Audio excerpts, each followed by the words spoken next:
আমরা কি করে বুঝবো যে আল্লাহ তাআলা আমাদের ভালোবাসেন? কিভাবে বুঝবো যে তিনি আমাদেরকে পছন্দ করেন, ভালোবাসেন? এটা বোঝার কিছু সিস্টেম আছে। এক নম্বর সিস্টেম হচ্ছে আপনি জাস্ট দেখুন যে আপনি নিজেকে কোন কাজে ব্যস্ত রেখেছেন।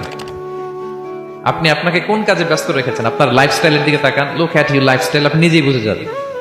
আপনি যদি দেখেন যে না, আপনার ভালো ভালো কাজে আপনার ব্যস্ততা, আপনার এঙ্গেজমেন্ট ভালো লোকদের সাথে, আপনার সার্কেলটা ভেরি গুড সার্কেল, ভালো কাজে আপনার মন টানে, আপনি ভালো কাজ করেন, যদি আপনার কার্যক্রম এরকম হয়, তাহলে বুঝে নেবেন আল্লাহ তাআলা আপনাদেরকে ভালোবাসেন। আলহামদুলিল্লাহ। আর যদি দেখেন না, যত আকাম কুকাম আছে ওইটার সবার আগে আপনি, যেই কাজে আল্লাহর ক্রোধ আসে, আল্লাহ রাগ হয়ে যান, যেই কাজ ইসলামে করার নিষেধ, যেটাতে তার অসন্তুষ্টি, ওই কাজে আপনার এঙ্গেজমেন্ট, ইনভলভমেন্ট, আপনার সার্কেল গুলাও এরকম, তাহলে বুঝে নিবেন আল্লাহ ভালোবাসা, এই মহা সৌভাগ্য আপনার কপালে জোটে নাই। তাহলে এটা হচ্ছে একটা সিস্টেম।